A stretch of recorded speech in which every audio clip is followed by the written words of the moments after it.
जय हिंद साथियों, स्वागत है आप सभी का एक बार फिर से आपके अपने चैनल कॉम्पिटिटिव एग्जाम्स अड्डा में। साथियों, आशा करता हूँ आप सभी की तैयारी काफ़ी अच्छी चल रही होगी।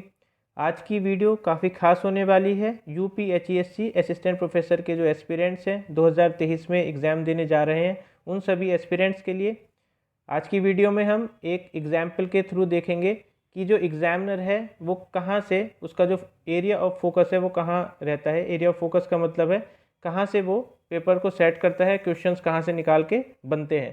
तो देखिए, आज का जो एग्जाम्पल रहेगा वो रहेगा मॉडर्न हिस्ट्री का। मॉडर्न हिस्ट्री के कुछ क्वेश्चंस के बेसिस पे हम देखेंगे कि एरिया ऑफ फोकस जो है वो कहाँ पे रहता है। तो देखिए, देख लेते हैं। क्वेश्चन नंबर 31 से स्टार्ट करते हैं कि the treaty of Salbai was signed on. अब देखिए, एक चीज़ मैं आपको और ऐड करना चाहता हूँ इसमें कि इसमें हम कुछ क्वेश्चंस देखेंगे, लगभग 20 क्वेश्चंस को, उनका एक्सप्लेनेशन जैसा कि मैं हमेशा देता हूँ वो मेरे द्वारा दिया जाएगा और आगे की जो सीरीज़ हैं वो आपके रिस्पांस के बेसिस पे ही हम शुरू करेंगे। तो आपका रिस्पांस अच्छा होना चाहिए। इस तरीके की सीरीज़ आपको काफ़ी मदद करेगी। यहाँ से एज इट इज़ क्वेश्चंस भी आपको एग्जाम में देखने को मिलेंगे। और ये सिर्फ मॉडर्न हिस्ट्री की मैं बात नहीं कर रहा हूँ, पर्टिकुलर किसी सब्जेक्ट की बात नहीं कर रहा हूँ, और जो सब्जेक्ट्स हैं जो आपके एग्ज़ाम में आने वाले हैं उनके क्वेश्चंस को भी हम इसी तरीके से कराएंगे। एरिया ऑफ जो फोकस रहेगा, फोकस्ड एरिया जो रहता है एग्जामिनर का, वो हम उसमें बताएंगे। अब देख लेते हैं क्वेश्चन 31 को। ये देखिए, सीरियल नंबर 31 है, तो इसको आप 1 मान सकते हैं। For the sake of ease हम इसको 31 ही बोलेंगे, ऐसे 31 32 ऐसे करके हमें थोड़ी मदद मिलेगी इसमें। तो देखिए, treaty of Salbai was signed on, इसका ईयर पूछ लिया है। सल्वाई की संधि किस तिथि पर संपन्न हुई थी। अब देखिए, ऐसे क्वेश्चंस में क्या क्या पूछा जा सकता है आपसे। एक तो डेट पूछी जा सकती है सीधे सीधे, एक आपसे पूछा जाएगा कि किस किस के बीच में हुई थी। अब देखिए, आपको कुछ एस्पिरेंट्स को ऐसा लगेगा क्या सर हमें सारी संधियां याद करनी है। जी नहीं, ऐसा नहीं होता है। आपको सारी जो वॉर हैं वो सब याद नहीं करनी है, उनका डेट नहीं याद करने। देखिए, कुछ जो संधि हैं, जैसे कि अगले क्वेश्चन में भी आप देख सकते हैं, श्री रंगपट्टनम की जो संधि है, तो देखिए ये कुछ इंपॉर्टेंट वॉर के बेसिस बाद में एग्रीमेंट हुए थे, उनके नाम हैं संधियों के। तो इसलिए ये ट्रीटी जो है इंपॉर्टेंट्स होती है, इनकी हमें डेट और दूसरे नंबर पे मैंने बताया किस किस के बीच में हुई थी, ये चीज़ें हमें पता होनी चाहिए। अब देख लेते हैं इसका आंसर क्या है। क्वेश्चन नंबर फर्स्ट का जो आंसर है वो है 17 मई 1782 सालवाई की संधि किस तिथि पर संपन्न हुई। तो देखिए 17 मई 1782 को। अब देखिए संपन्न हुई थी, ये हुई थी जो, इसमें मैं ये भी आपको ऐड कर देता हूँ कि मराठा और ब्रिटिश इंडिया कंपनी के बीच में हुई थी ये। इनको, ये देखिए पहली जो मराठा एंग्लो मराठा वॉर थी, एंग्लो मराठा वॉर जो थी उसके रिजल्ट के तौर पे ही ट्रीटी ऑफ सल्वाई हुई थी। अब देखिए, इसमें आपको क्या क्या और याद रखना है। एक तो आपको थोड़ी डेट्स याद रखनी है कि पहली जो संधि हुई थी एंग्लो मराठा 1775 और 1782 के बीच में जो वॉर चल रहा था, फर्स्ट एंग्लो मराठा वॉर, उसके परिणाम के स्वरूप में सल्वाई की संधि हुई थी। तो आपको ये डेट याद रखनी है। दूसरी वॉर का डेट आपको याद रखना है, 1803 से 1805 तक ये चली थी, ये भी आपको याद रखना है, कहीं पे आप नोट कर लेंगे। और 1817 से 1819 तक तीसरी एंग्लो मराठा वॉर हुई थी, तो ये भी आप नोट कर लेंगे, 1817 से 1819। और चौथी जो थी, चौथी एंग्लो मराठा वॉर, वो 1843 में हुई थी। और देखिए, इसको चौथी संधि को पूछ लिया जाएगा कि ग्वालियर कैंपेन किसको कहा गया था, या कौन सी मराठा एंग्लो मराठा वॉर से ये एसोसिएट करता है, या उसका जो है पार्ट है ये। तो ग्वालियर कैंपेन के नाम से पूछ लिया जाएगा। तो ये चौथी संधि थी, एंग्लो मराठा संधि 1843 में हुई थी। तो ये देखिए, 3-4 चीज़ें आपको याद रखनी है, और जो इम्पोर्टेंट है वो कुछ तो इसमें आ जाएंगी, कुछ और मेरे द्वारा, अगर आपका रिस्पॉन्स अच्छा रहेगा तो मेरे द्वारा सारी चीज़ें करा दी जाएंगी। अब देखिए, अगला जो प्रश्न है 32, treaty of Shri Rangapattanam was signed between. अभी देखिए, ये भी इंपॉर्टेंट संधि है, और ये बेसिकली कब हुई थी ये ट्रीटी, ये 18 मार्च 1792 में ये हुई थी, 18 मार्च 1792। तो इसकी जो डेट है वो आपको याद रखनी है, 18 मार्च 1792। और ये किस किस के बीच में हुई थी, ये हुई थी बेसिकली, अब देखिए जो मैं आपको बताना चाह रहा हूँ कि किसके बीच में हुई थी, वो चीज़ आपको याद रखनी है। तो ये हुई थी टीपू सुल्तान और कॉर्नवालिस के। कॉर्नवालिस जो है रिप्रेजेंट कर रहे थे ब्रिटिश इंडिया को, और टीपू सुल्तान जो है मैसूर के बेसिकली सुल्तान थे। तो इसका जो आंसर रहेगा टीपू सुल्तान और लॉर्ड कॉर्नवालिस। अब देखिए, जैसे कि मैंने आपको पहले बताया था, एंग्लो मराठा वॉर, इसी तरीके से 4 जो हैं एंग्लो मैसूर वॉर हुई थी, एंग्लो मैसूर वॉर। और देखिए इसमें जो आपने सुना होगा हैदर अली, टीपू सुल्तान, ये सब नाम सुने होंगे। तो इनकी मैं एक बार डेट्स आपको बता देता हूँ। 1767 से मतलब 1767 से 1769 जो है पहली एंग्लो मैसूर वार हुई थी। दूसरी एंग्लो मैसूर वार हुई थी 1780 से 1784 तक, ये आप याद रखेंगे। तीसरी जो हुई थी 1790 से 1792 तक हुई थी। और चौथी 1798 से 1700 जो है 99 में हुई थी। और यहाँ पे जो है खेल ख़त्म हो गया था 1798 से 1799 वाली जो थी, इसमें जो टीपू सुल्तान है, टीपू सुल्तान की डेथ हो गई थी। और काफ़ी इम्पॉर्टेंट है ये श्री रंगपट्टनम की जो ट्रीटी है। अब देखिए ये किस में हुई थी, तो ये जो तीसरा वॉर था, third Anglo Mysore war, third Anglo Mysore war जो कि 1790 से 1792 तक चला था, उसके परिणाम स्वरूप ये श्री रंगपट्टनम की संधि हुई थी। तो ये भी आपसे पूछा जा सकता है श्री रंगपट्टनम की संधि जो है कौन से वॉर के बाद में हुई थी, या कौन से एंग्लो मैसूर वॉर के बाद में ये हुई थी। तो थर्ड एंग्लो मैसूर वॉर के बाद में ये श्री रंगपट्टनम की जो संधि हुई थी। अब देखिए इसमें एक इम्पॉर्टेंट और थोड़ा इंटरेस्टिंग सी चीज़ मैं बता देता हूँ कि जो बेसिकली ये संधि थी थर्ड वाली, इसमें टीपू सुल्तान ने आधा जो राज्य था वो ब्रिटिशर्स को दे दिया था। तो इसलिए इंपॉर्टेंट है ये, आपको याद रखना है। अगला जो प्रश्न है वो है 33वां प्रश्न, when was the first population census held. तो देखिए इस तरीके के ये क्वेश्चन काफ़ी रिपीटेड हैं, एग्जाम्स में आते रहते हैं। तो पहला जो प्रथम जनसंख्या गणना कब हुई थी, 1781, बिल्कुल सही है ये 1781। और ये बेसिकली देखिए इसके साथ जोड़ा जाता है कि ये सिस्टमेटिक नहीं था, इंग्लिश में कहेंगे नॉन सिंक्रोनियस नहीं था ये बेसिकली जो सिस्टमेटिक हुआ था वो 1881 में माना जाता है। 1881 से शुरू हुआ था, लेकिन शुरुआत हो गई थी 1871 से ही। तो आप इसको बिल्कुल ध्यान रखेंगे। अगला प्रश्न है 34वां प्रश्न, इसमें है in which year did Robert Clive accept Diwani of Bengal, Bihar, Orissa from the Mughal ruler.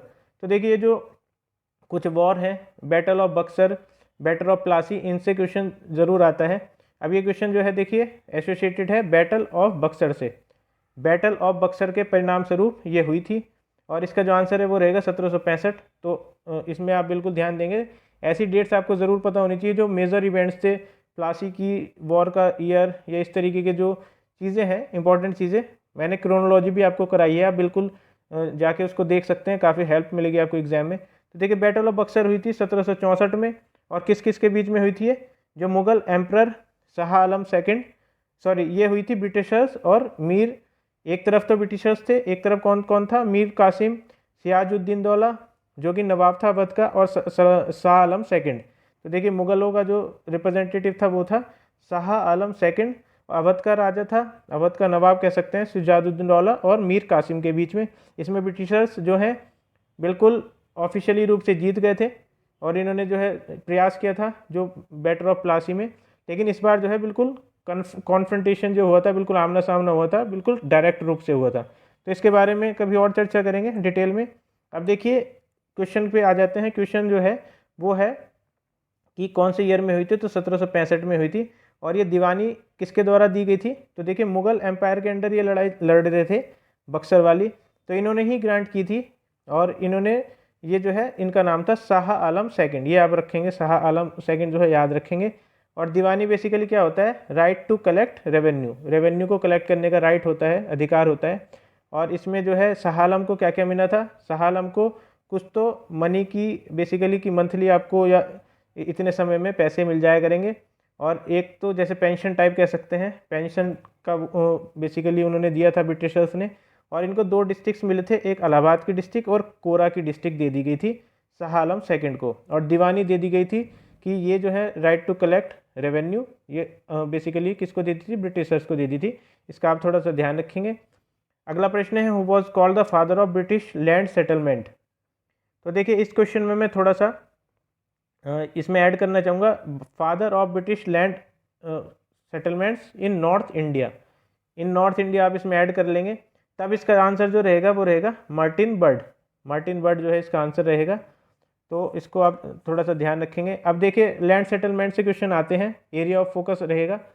तो एरिया ऑफ फोकस पे भी हम थोड़ा सा मैं बता देता हूँ आपको 3-4 जो लैंड सेटलमेंट्स हैं उन पे ध्यान देना है, उनकी जो मेजर चीज़ें हैं वो याद रखनी है। इसका जो आंसर रहेगा मार्टिन बर्ड रहेगा। अब देखिए इसमें 3 लैंड सेटलमेंट्स इंपॉर्टेंट हैं, एक तो ज़मींदारी जो सिस्टम था, महलवाड़ी सिस्टम, और एक रियायतवाड़ी सिस्टम जो है, ये इंपॉर्टेंट है, एग्जाम में ये पूछे जाते हैं। अब इसमें पूछा जा सकता है ज़मींदारी सिस्टम किसने शुरू किया था, तो लॉर्ड कॉर्नवालिस ने किया था 1793 में। इसको परमानेंट सेटलमेंट भी कहते हैं।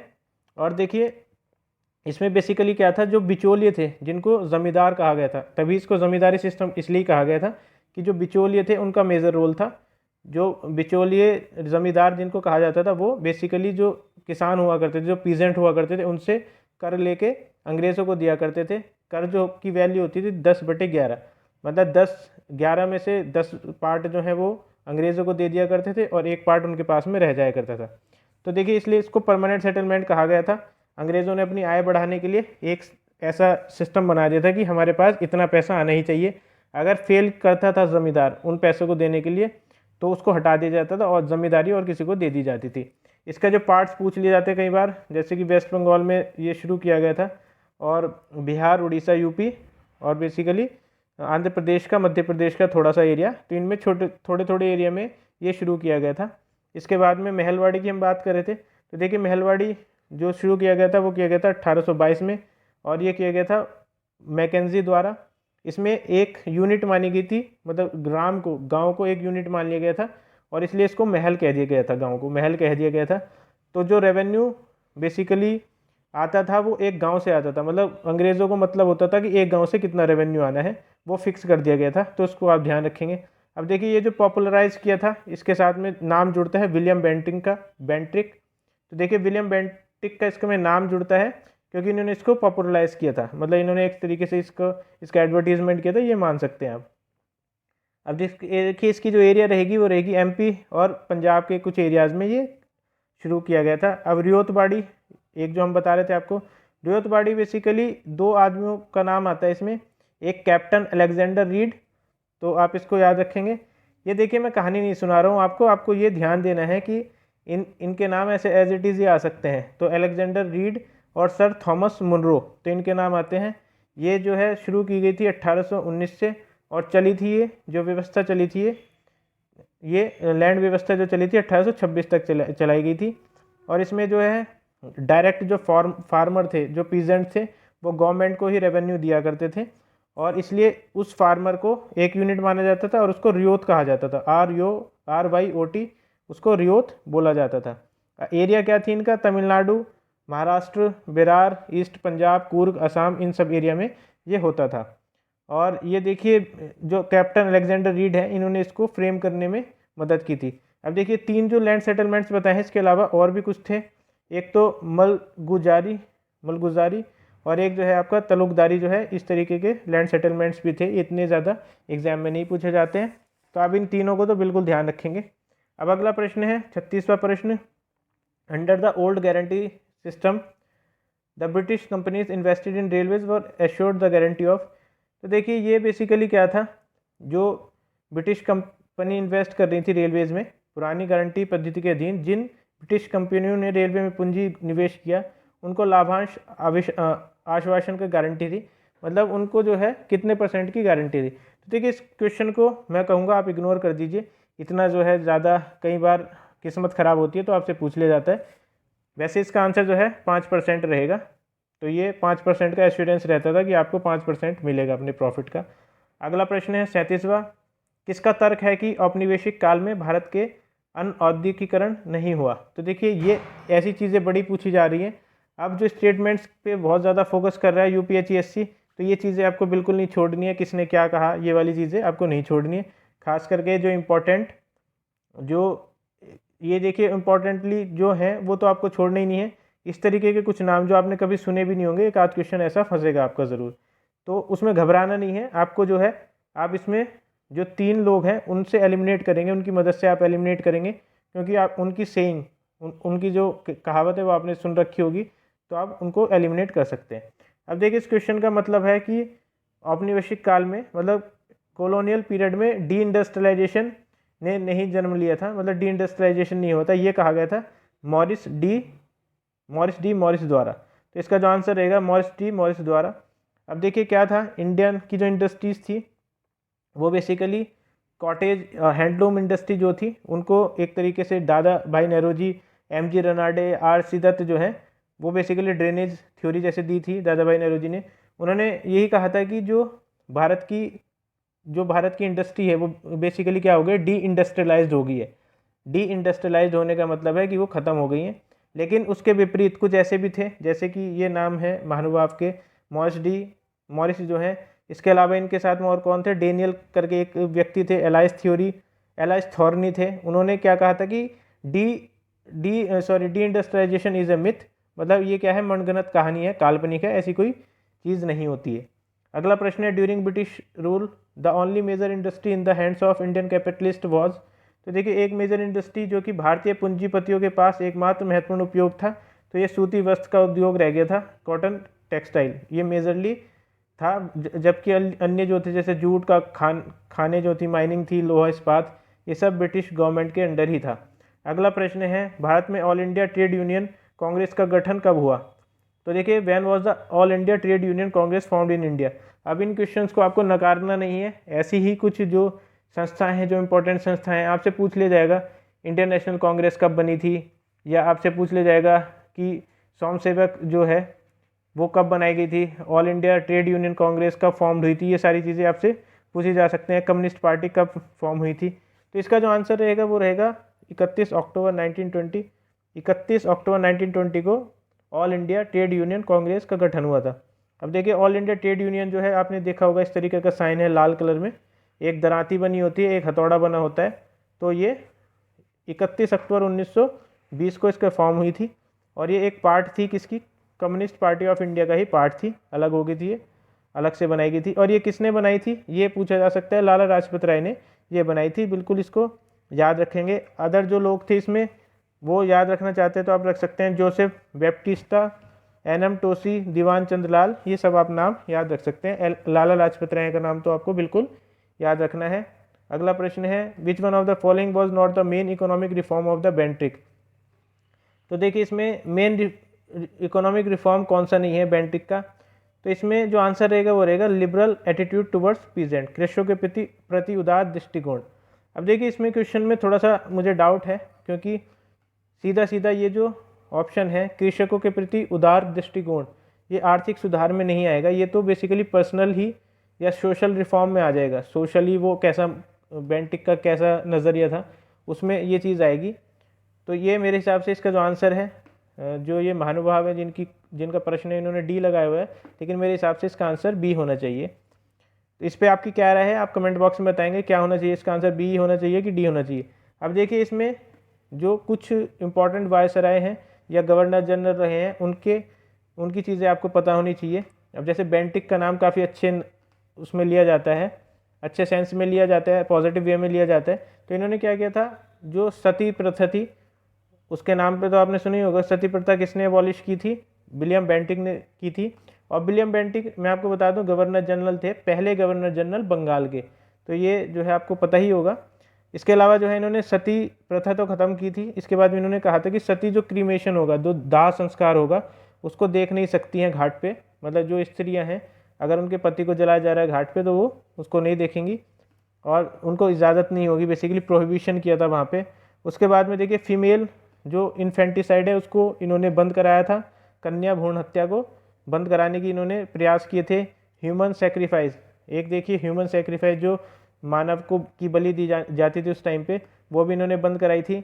इंग्लिश एज अ मीडियम इन्होंने शुरू किया था, एक इंग्लिश एजुकेशन एक्ट आया था, तो ये भी आप ध्यान रखेंगे, इंग्लिश एजुकेशन एक्ट 1835। अब देखिए, इनका जो कार्यकाल था वो था इसी समय पता, 1833 से 1835 जो है इस तरीके का कार्यकाल था इनका। तो ये आप ध्यान रखेंगे कि उस टाइम पे जो एक्ट आएंगे तो वो उस टाइम पे जो गवर्नर जनरल या वायसराय रहेगा वही उनको पारित करेगा। तो ये 1835 के बेसिस पे आप बताएंगे, अगर आपसे पूछ लिया जाता है कि इंग्लिश एजुकेशन एक्ट जो है 1835 किसके टाइम पे आया था, तो आपको करना है विलियम बेंटिक। इसके बाद में देखिए, इन्होंने कलकत्ता मेडिकल कॉलेज जो कि 1892 में शुरू हुआ था, उसकी भी इन्होंने क्या किया था, शुरुआत की थी। पोलीगैमी को ख़त्म करने के लिए, पोलीगैमी मतलब एक जो पुरुष है काफ़ी सारी स्त्रियों से शादी कर सकता है, वो इन्होंने ख़त्म करने की कोशिश की थी। चाइल्ड मैरिज को ख़त्म करने की कोशिश की थी। कास्ट रिजिडिटी मतलब धर्म में जो बेसिकली एक क्या है, रिजिडिटी है, जो मतलब कोई अपने आप को सुपीरियर मान रहा है, कोई कास्ट अपने आप को सुपीरियर मानती है, उसको भी ख़त्म करने की इन्होंने कोशिश की थी। और इन्होंने जो कोर्ट है, कोर्ट में इंडियंस को काफ़ी सम्मान प्रदान करने की कोशिश की थी। इंडियन को जो है मदर टंग में बोलने का अधिकार इन्होंने ही दिया था, इनके कार्यकाल में हुआ था। तो ये आप बिल्कुल ध्यान रखेंगे। अगला प्रश्न है 41, arrange in the chronology order. अब देखिए अगला जो प्रश्न है वो है क्वेश्चन नंबर 41। इसमें क्या करना है, arrange the chronology order of famine commission form by the government of British India. तो देखिए भारत में ब्रिटिश सरकार द्वारा गठित अकाल आयोगों का काल क्रमानुसार व्यवस्थित कीजिए। इस तरह के क्वेश्चन आप एक बार को छोड़ सकते हैं। अब देखिए इसका आंसर देख लेते हैं हम। मोटे तौर पे आपको थोड़ा पता होना चाहिए, क्वेश्चन इस तरीके से भी आ सकता है, लेकिन ये कम संभावना है। तो इसमें देखिए सबसे पहले ये जो ऑप्शंस दिए हुए हैं ये आपको मैं बता देता हूँ। कॉमनवेल्थ आयोग आया था 1866 में। उसके बाद में इसमें ऑप्शंस में स्ट्रेटजी आयोग जो है वो आया था बेसिकली 1878 में, और 1878 के बाद में मैकडोनल्ड जो आया था वो 1900 में आया था। जॉन वुडहेड जो आया था वो 1944 में आया था। ये जो बंगाल के फेमिन्स आए थे उसके बेसिस पे ये बनाई गई थी कमीशन। अब इनका देखिए ब्रिटिशर्स का क्या रहता था कि जब फेमिन आ जाता था, जब अकाल पड़ जाता था, जब कोई चीज़ हो जाती थी, उसके बाद में कमीशंस बनते थे। उससे पहले जैसे आज के टाइम पे हमारा है NDRF है, मतलब नेशनल डिज़ास्टर रिलीफ फंड है या फोर्स है, तो इनका उस टाइम पे ये सब नहीं होता था। बाद पहले अकाल आ गया, बाद में ये कमीशन बनाते थे, क्या कारण थे क्या नहीं था। तो इस तरीके की चीज़ें ये करते थे, पोस्ट रिसर्च करते थे, प्री रिसर्च नहीं करते थे, प्री इस्टेब्लिशमेंट नहीं करते थे। तो इसका आंसर जो रहेगा CDAB रहेगा। CDAB मतलब ऑप्शन नंबर ए रहेगा। अब देखिए अगला प्रश्न जो है वो है क्वेश्चन नंबर 42 प्रश्न है, सन 1917 में गांधी जी के द्वारा अहमदाबाद मिल हड़ताल में हस्तक्षेप के कारण मजदूरों की आय में वृद्धि हुई। तो देखिए आय में वृद्धि कितने % की हुई थी ये हम देखेंगे। इंग्लिश में देख लीजिए, Gandhi ji intervention in the Ahmedabad mill strike of 1970 led to the enhancement of wages of the worker by. तो इसका आंसर है 35%। अब देखिए मैंने आपको पहले ही बताया है कि जो इंपॉर्टेंट लीडर्स हैं, मेन लीडर्स हैं, जैसे गांधी जी, सुभाष चंद्र बोस, तो इन पे क्वेश्चन बनने की पूरी संभावना रहेगी। और जैसे अभी पराक्रम दिवस शुरू किया गया है गवर्नमेंट द्वारा, तो सुभाष चंद्र बोस इसलिए बहुत ही इंपॉर्टेंट हो जाते हैं अभी के एग्जाम्स के लिए, क्योंकि गवर्नमेंट का जो है फोकस है। ये सारी चीज़ें आप खुद ध्यान में दिया कीजिए कि गवर्नमेंट का फोकस किस लीडर पे है किस पे नहीं। तो यहाँ पे सुभाष चंद्र बोस काफ़ी इंपॉर्टेंट हो जाते हैं, आपको क्वेश्चन वहाँ से देखने को मिल सकता है। अब देखिए इस क्वेश्चन की थ्योरी देख लेते हैं। प्लेग बोनस की बात चल रही थी, अहमदाबाद मिल स्ट्राइक में जो है प्लेग बोनस पे सारी चीज़ टिकी हुई थी। जो वर्ल्ड वॉर फर्स्ट हो रहा था वो उसकी वजह से क्या होता, वॉरफेयर की वजह से इन्फ्लेशन आ गया था, और जो कीमतें थी सामान की, जैसे कि ग्रेन्स की, खाने की चीज़ों की, वो डबल हो गई थी। तो इसलिए जो वर्कर्स थे वो 50% का बोनस मांग रहे थे, जबकि जो मिल मालिक थे वो क्या कर रहे थे, 20% का ही बोनस देने के लिए तैयार थे। तो अब जो वर्कर्स थे वो किसके पास जाते हैं, इनका नाम है अनुसुया साराभाई। अनुसुया साराभाई के पास में जाते हैं। अनुसुया साराभाई एक जर्नलिस्ट थी और एक सोशल वर्कर भी थी। तो उनके पास में जाते हैं कि हमें इस तरीके से हमारी जो मांगे हैं उनको पूरा करवाइए। और देखिए अनुसुया साराभाई जो हैं वो बहन थी किसकी, अम्बा लाल की। अब ये देखिए ये सब चीज़ें नहीं आने वाली आपके एग्जाम में, ये तो मैं आपको बस याद करने के लिए बता रहा हूँ कि आपको ये चीज़ें थोड़ी सी याद रह जाएंगी। अनुसुया साराभाई अम्बालाल साराभाई की बहन थी, और ये अम्बालाल साराभाई जो है एक मिल ओनर थे खुद। तो यहाँ पे ट्विस्ट क्या है कि खुद एक मिल ओनर की जो बहन थी वो किसका साथ दे रही थी, वर्कर्स का साथ दे रही थी। अब इन्हीं के कहने पे, अनुसुया साराभाई के कहने पे ही, या बेन कहा जाता था इनको, अनुसुया बेन, इनके कहने पे ही गांधी जी जो हैं वो आते हैं यहाँ पे। और गांधी जी की पहली हंगर स्ट्राइक होती है, ये ध्यान रखिए। पहली हंगर स्ट्राइक कौन से इवेंट से जुड़ी हुई है, अहमदाबाद मिल स्ट्राइक से जुड़ी हुई है, इसको आप बिल्कुल ध्यान रखेंगे। और यहाँ पे जो है गांधी जी खुद जो हैं, इनके अम्बालाल जो थे, ये जो मिल ओनर थे, इनके दोस्त हुआ करते थे, लेकिन फिर भी इन्होंने वर्कर्स का साथ दिया। तो देखिए यहाँ से थोड़ी सी चीज़ क्या समझ में आती है कि आपको सही का साथ देना हमेशा देना चाहिए, चाहे जो है आपका दोस्त ही क्यों ना हो, गलत साइड में उसका साथ नहीं देना है। आपके जो भी पेरेंट्स हो कोई भी, उनका साथ नहीं देना है एक तरीके से। तो देखिए पोलाइटली इन्होंने कहा था कि नॉन वायलेंट जो तरीका है उसको अपनाना है और कोई वायलेंस नहीं करना है। इसके बाद में लास्ट में जो चीज़ मानी गई थी वो आई थी बात 35% पे। तो 35% जो है वर्कर्स को दे दिया गया था। मिल ओनर ने भी जो है गांधी जी की बात रखी थी, और गांधी जी ने कहा था कि जब तक ये मांगे नहीं मानी जाती मैं जो है अनशन पे रहूँगा, मैं भूखा रहूँगा। तो ये चीज़ आप ध्यान रख सकते हैं। अगला प्रश्न है, महलवाड़ी बंदोबस्त की नीति की पहल किसने की थी? अब ये देखिए, मैंने इसमें आंसर आपको बता दिया था काफ़ी डिटेल में। होल्ट मैकेंजी इनका नाम था, इन्होंने इसकी शुरुआत की थी। अगला प्रश्न है, railway commission was appointed by Lord Curzon in. Lord Curzon का नाम तो आप सभी ने सुना होगा। इन्होंने 1901 एडी में, लॉर्ड कर्जन ने 1901 एडी में रेलवे कमीशन की जो है शुरुआत की थी। अगला प्रश्न है, अब देखिए जो प्रश्न इंपॉर्टेंट है ना ज़्यादा, उन पे मैं खुद ही रुक रहा हूँ। अगला प्रश्न है 45, in which session the Indian National Congress adopted the resolution on fundamental rights. तो देखिए, भारतीय राष्ट्रीय कांग्रेस ने अपने किस अधिवेशन में मौलिक अधिकारों का प्रस्ताव पारित किया था? तो देखिए, ये अधिवेशन था कराची का अधिवेशन। इनकी बहुत बड़ी महत्ता है एग्जाम्स में इनसे क्वेश्चन बहुत बनते हैं। कराची का सेशन था 1931 में हुआ था। प्रेसिडेंसी कौन कर रहा था इसकी प्रेसिडेंसी की जा रही थी सरदार वल्लभ भाई पटेल द्वारा। इसको जो ड्राफ्ट किया था, बेसिकली फंडामेंटल राइट्स को जो ड्राफ्ट किया था वो किया था पंडित जवाहरलाल नेहरू ने। और इसमें दो चीज़ें इसमें अडॉप्ट की गई थी। एक तो नेशनल इकोनॉमिक पॉलिसी NEP, मतलब नेशनल इकोनॉमिक पॉलिसी, और एक जो फंडामेंटल राइट्स पे ड्राफ्ट जो था वो भी अपनाया गया था। और इसमें देखिए, फंडामेंटल राइट्स के ड्राफ्ट में क्या क्या था? यूनिवर्स एडल्ट फ्रेंचाइज, मतलब सार्वभौमिक मतदान का अधिकार जो था वो दिया गया था। Right to freedom and equality, जो अधिकार है इक्वालिटी का, समानता का और बेसिकली फ्रीडम का, वो दिया गया था इसमें। Protection of right to minorities, तो माइनॉरिटीज़ को भी अधिकार दिया गया था।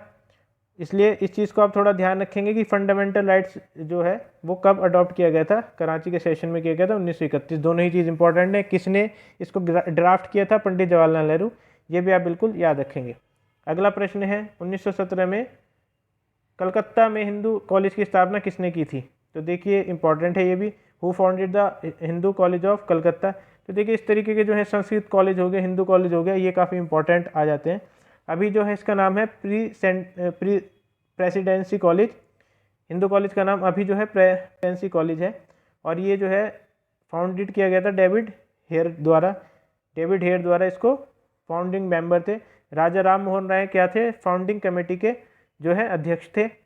और इसको आप थोड़ा ध्यान रखेंगे। अब देखिए, राजा राम मोहन राय के बारे में थोड़ा सा देख लीजिए। ये ब्रह्मो समाज की स्थापना भी इन्होंने की थी।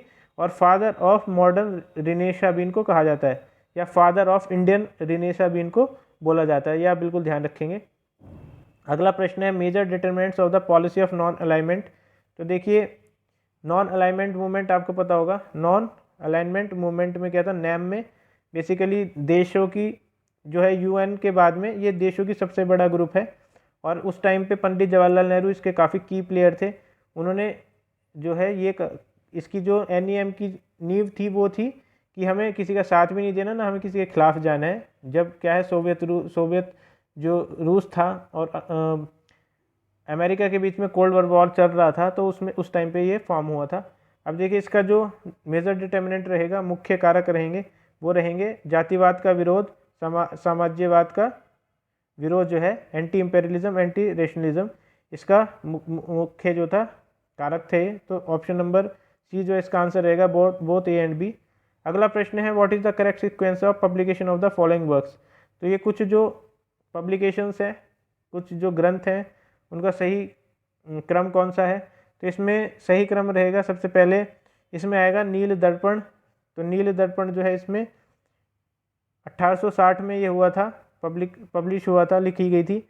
इसके बाद में देखिए, दूसरे नंबर पे आएगा इसमें आनंद मठ। तो आनंद मठ का जो ईयर है वो है 1882। इसके बाद में थर्ड नंबर पे आएगा इसमें गीतांजलि 1910। और चौथे नंबर पे गोदान जो है प्रेमचंद जी द्वारा लिखी गई थी। तो ये आपका 1936 में आएगा। तो इसका आंसर इसलिए होगा C। अब देखिए, इनके जो राइटर्स हैं वो आपको पता होनी चाहिए। गोदान के जैसे प्रेमचंद थे, मुंशी प्रेमचंद। आनंद मठ बेसिकली जहाँ से वंदे मातरम लिया गया है, बंकिम चंद्र चट्टोपाध्याय या चटर्जी बोल देते हैं इनको। गीतांजलि जो है वो रविन्द्रनाथ टैगोर। और नील दर्पण जो है वो दीनबंधु मित्र द्वारा लिखी गई है। तो ये बिल्कुल आप ध्यान देंगे। अगला प्रश्न है, who was the Pioneer of Indian communism. तो देखिए, भारतीय साम्यवाद का प्रवर्तक कौन था? इसका जो आंसर रहेगा वो रहेगा M.N. रॉय। इंपॉर्टेंट है M.N. रॉय, जो पर्सनैलिटी एज ए पर्सनैलिटी है, काफ़ी इंपॉर्टेंट है ये। और इन्होंने जो है भारत में इंडियन कम्युनिज्म का प्रवर्तक बोला जाता है इनको। और इसमें आपको पता होगा सोशलिज्म और कम्युनिज्म में क्या अंतर है, साम्यवाद और सोशलिज्म में क्या अंतर है। चलिए आप कमेंट बॉक्स में बताएंगे, ये चीज़ मैं आपको नहीं बता रहा हूँ, आपको कमेंट बॉक्स में बतानी है सोशलिज्म और कम्युनिज्म में क्या अंतर है। अब देखिए इस वीडियो का आखिरी क्वेश्चन है, vernacular press act passed by lord Lytton was repealed by. तो देखिए लॉर्ड लिटन के द्वारा पारित किए गए भारतीय भाषा समाचार अधिनियम, समाचार पत्र अधिनियम, वर्नाकुलर प्रेस अधिनियम, इसको देसी प्रेस अधिनियम भी बोला जाता है, ये किसके द्वारा वापस लिया गया था, तो लॉर्ड रिपन के द्वारा वापस लिया गया था। लॉर्ड रिपन का जो नाम है काफ़ी अच्छे तरीके से हमारे इतिहास में लिखा हुआ है। तो लॉर्ड रिपन ने कुछ जो चीज़ें थी लॉर्ड लिटन द्वारा ख़राब की गई उनको सही किया था, जिसमें से एक देशी प्रेस अधिनियम या भारतीय भाषा समाचार अधिनियम जो है इसमें इन्होंने वापस ले लिया था। अब देखिए इस अधिनियम के तहत क्या था, इस अधिनियम के तहत जो भारतीय भाषाओं की पत्र पत्रिकाएं थी उन पे कड़ा नियंत्रण लगा दिया गया था, उनको जो है रोक एक तरीके से लगा दी गई थी। तो इसको वापस ले दिया था लॉर्ड रिपन द्वारा। तो देखिए आशा करता हूँ ये सब प्रश्न जो है आपको पसंद आए होंगे और इसी तरीके के प्रश्न आपके एग्जाम में पूछे जाएंगे। एरिया ऑफ फोकस जो है यही रहेगा और इसमें से ही क्वेश्चंस आपके एग्जाम में बनेंगे। आपके रिस्पांस के बेसिस पे ही अगले जो प्रश्न रहेंगे वो मैं आपको आपके जो है आपके सामने लेके आऊँगा। इसी के साथ में दोस्तों आशा करता हूँ आप अपनी तैयारी अच्छे से कर रहे होंगे। धन्यवाद।